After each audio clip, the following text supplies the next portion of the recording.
आज हम लोग प्रोबेबिलिटी पढ़ने वाले हैं। प्रोबेबिलिटी। तो प्रोबेबिलिटी जानने से पहले इसका बारे में जानते हैं कि ये हमारे दैनिक जीवन से एवरीडे डेली लाइफ से कैसे कनेक्ट करता है। तो प्रोबेबिलिटी क्या है? हम लोग कोई वर्ड बोलते हैं जैसे कि it will probability rain today, मतलब कि आज संभावना है कि बारिश होगी। क्या बोलते हैं हम लोग? कि संभवतः आज वर्षा होगी। It will probably rain today. बहुत इंटरेस्टिंग सब्जेक्ट है और इसमें बहुत ही आपको इंटरेस्ट भी आने वाले हैं।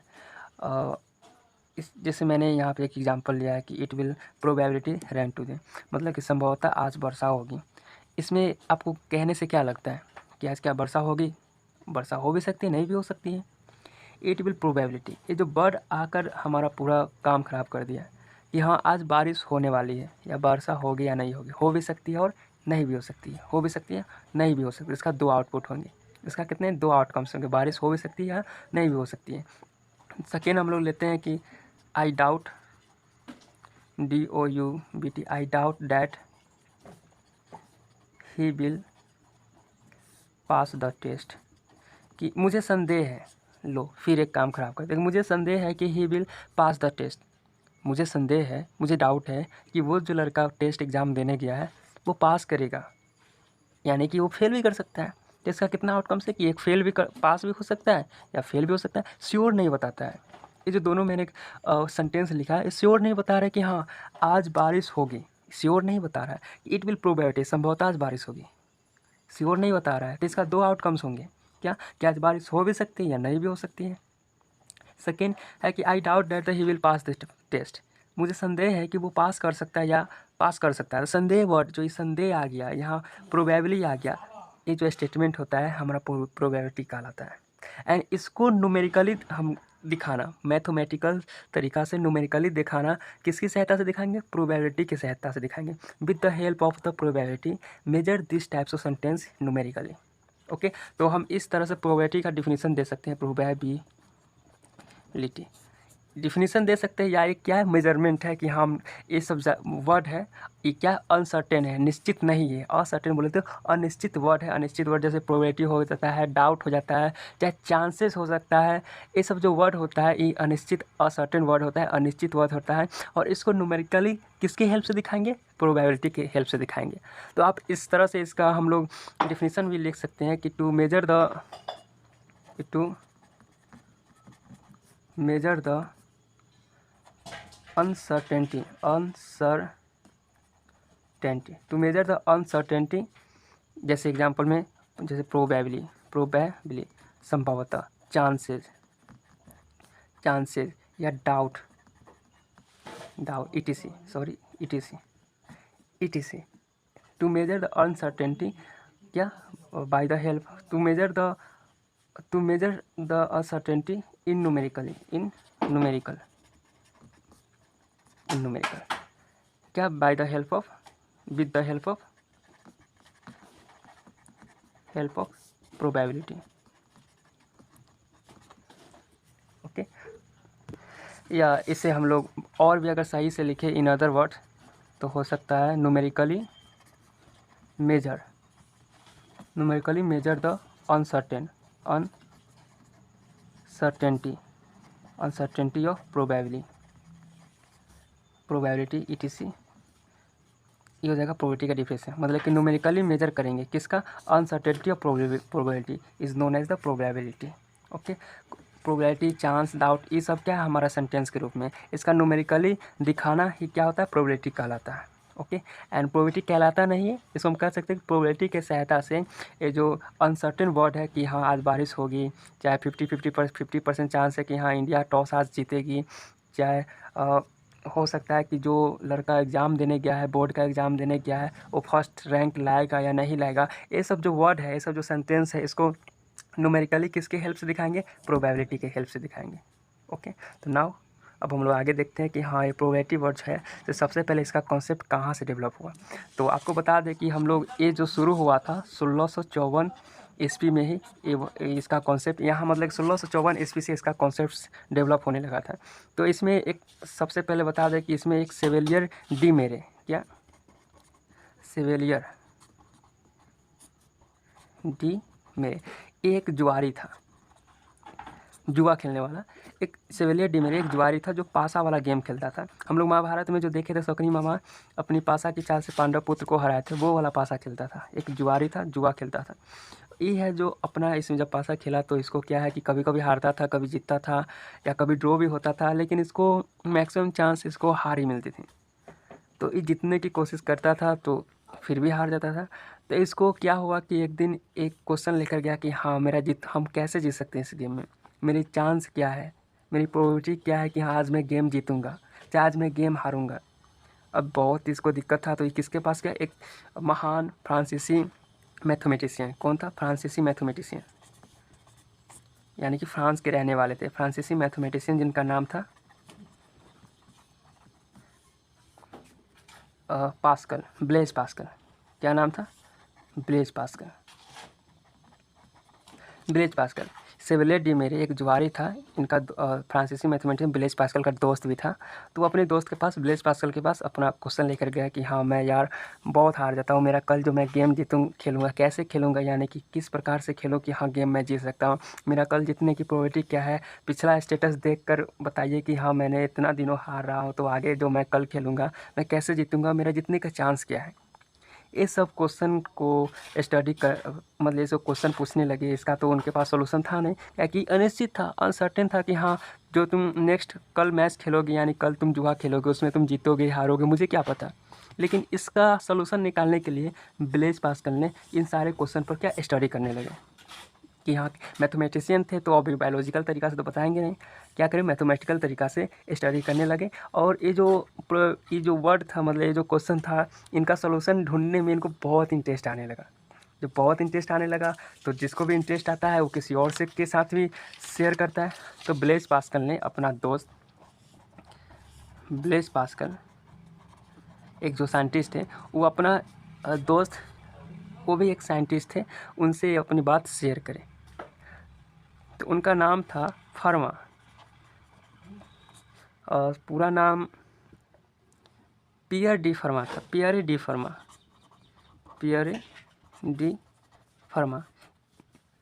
ये भी एक बहुत बड़े साइंटिस्ट थे।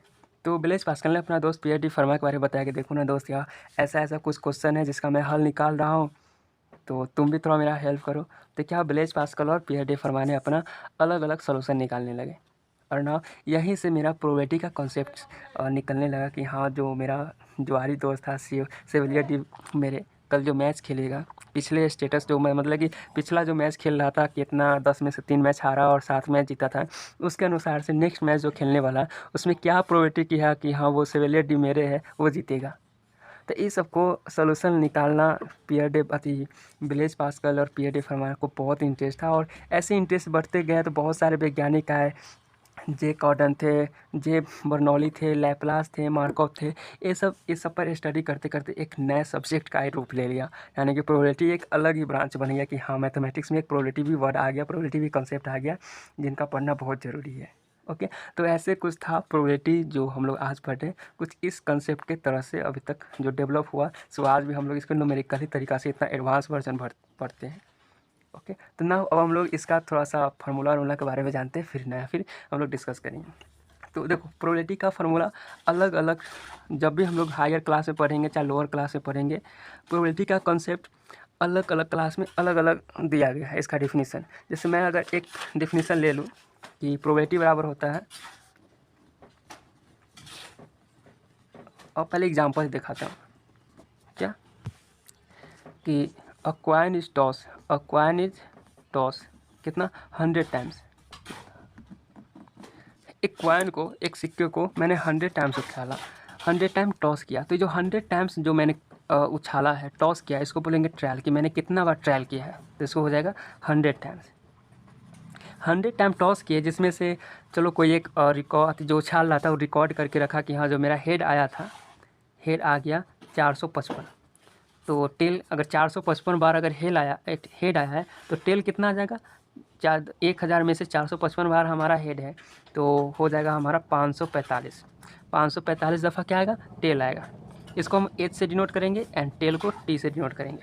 तो इसका हम प्रोबेबिलिटी बताइए कि हेड आने की। अब इसके रिकॉर्ड से, जो मेरा पिछला बार इतना हुआ है, तो इसके रिकॉर्ड से बताइए कि मेरा हेड आने की प्रोबेबिलिटी क्या है। फिर नेक्स्ट बार उछालेंगे तो मेरा हेड आने की प्रोबेबिलिटी क्या है।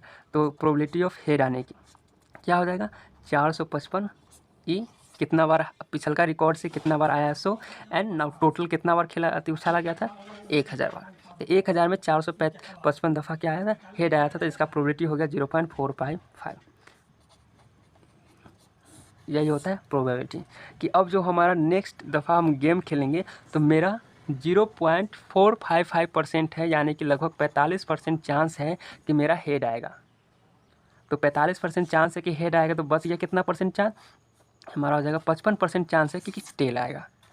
तो यही जो हमारा क्या हेड आने की प्रोबेबिलिटी, अब हम क्या था मेरा कि ये तो न्यूमेरिकली था, नहीं हमको पता नहीं था, तो इसको न्यूमेरिकली बताना और नेक्स्ट इसी के आधार पर नेक्स्ट हम गेम जीतेंगे कि हारेंगे, इसका कॉन्सेप्ट हम पता कर लेंगे कि हाँ हम लोग जीतने वाले हैं कि हारने वाले हैं। तो इसके तरीक़ा से आप क्या अगला बार जो होगा उसमें 45% चांस है कि हेड आएगा और 55% चांस है कि टेल आएगा। तो देखो अब टेल आने की प्रोबेबिलिटी यहाँ से निकालेंगे पिछला रिकॉर्ड से, तो क्या हो जाएगा, प्रोबेबिलिटी ऑफ टेल पहले कितना आया था, 545, कितना बार उछाला था, 1000 बार उछाला गया था, तो उसे 545 दफ़ा क्या आता है, टेल्स आया था।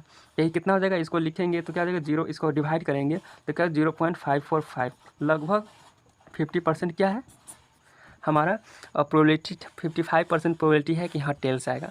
तो नेक्स्ट बार जो हम लोग उछालेंगे सिक्का 1000 बार उछालेंगे, फिर एक बार और उछालेंगे, तो जिसमें 50% चांस है कि हाँ मेरा टेल आने की संभावना है।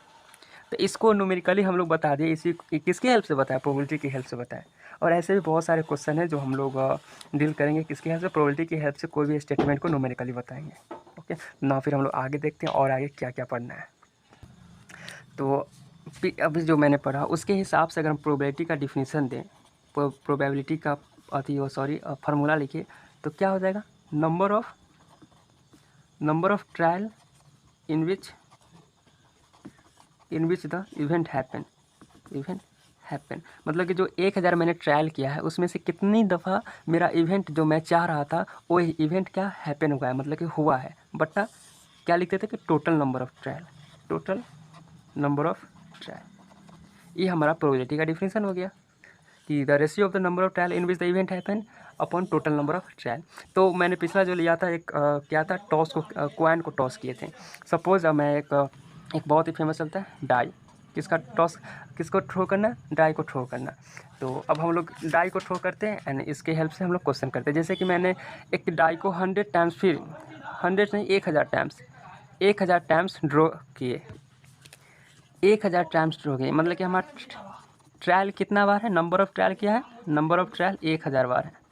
1000 बार में जब डाई को थ्रो किए उसमें से एक, मतलब कि आउटकम एक कितना बार आया है, 1000 में से एक आउटकम बोले तो मैंने जो एक मतलब कि आउटकम बोले तो एक आने का इवेंट, मतलब कि एक कितना बार आया है, फ्रीक्वेंसी इसका लिखेंगे, फ्रीक्वेंसी बोले तो कितना बार, तो एक जो 1000 में से एक आया है 179 बार आया है, 2 आया है।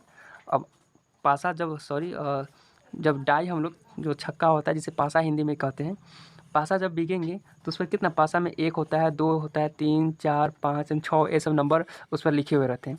तो जब हम लोग पासा 1000 बिके है तो उसमें एक जो आया है कितना, 179 बार, 2 जो आया है 150 बार, 3 आया है 157 बार, 4 आया है 149 बार, 5 आया है 175 बार एंड 6 आया है 190 बार। टोटल जोड़ देंगे तो कितना हो जाएगा, 1000। ओके 1000। तो हम बोलेंगे कि हम प्रोबेबिलिटी बताइए कि नेक्स्ट जो हम लोग चलेंगे तो एक आने की क्या प्रोबेबिलिटी है, मतलब कि getting off number 1, probability of getting number 1। तो पिछला स्टेटस क्या था, एक आया था 179 बार, कितना आउट ऑफ कितना में, 1000 में, 1000 में, तो प्रोबेबिलिटी कितना हो जाएगा 0.179, यानी कि लगभग 17.9%। 17.9% हमारा चांस है कि अब जो अगला बार चलेंगे उसमें एक आएगा। ओके इसी तरह से इसको निकालेंगे तो क्या हो जाएगा, क्या होता है, number of trial in which the event happen, मतलब कितना दफ़ा हम लोग चले हैं जब ट्रायल की है तो उसमें से कितना बार हमारा इवेंट हुआ है। तो 2 हमारा इवेंट हो जाएगा, तो 2 कितना बार हुआ है, 150 बार, कितना बार, टोटल कितना में से, टोटल नंबर ऑफ ट्रायल कितना है, 100 में से। जब इसको डिवाइड करेंगे तो क्या हो जाएगा, हमारा 15%, इसको करेंगे तो 0.150, यानी कि 15%। देखो 0.1.5 इसको परसेंट में बदलना है, तो परसेंट में बदलने के लिए क्या कहते हैं 100 से गुना कर देंगे तो परसेंट बदल जाएगा।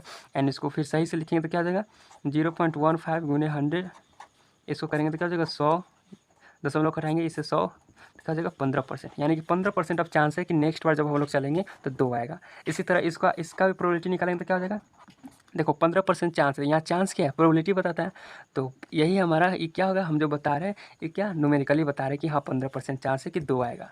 देखो जब तक हम लोग नहीं जानते थे कि हाँ अगला चलेंगे तो क्या आएगा, 1 आएगा, 2 आएगा, 3 आएगा, 4 आएगा, 5 आएगा, 6 आएगा, तो हम लोग नहीं जानते थे, लेकिन अब हम लोग न्यूमेरिकली बता दे रहे हैं कि हाँ 15% चांस है कि हाँ 2 आने वाला है। 1 आने की प्रोबेबिलिटी कितना है 17.9% चांस है, यानी कि 1 है 2 से ज़्यादा आएगा। और 3 का देख रहे हैं कि 3 कितना बार आएगा, तो 3 कितना है, इससे रिकॉर्ड जब लिए थे 157 बार, आज मतलब 157 बार, 1000 में से 157 बार आया था। तो number of trial in which the event happen, मतलब कि जो टोटल नंबर ऑफ ट्रायल में से कितना बार हमारा 3 आया, इवेंट मतलब कि 3 इवेंट, यहाँ इवेंट बोले तो 3 आने का probability, getting the 3 head on die, मतलब कि डाई पर 3 आने का इवेंट हमारा कहलाएगा इवेंट ई।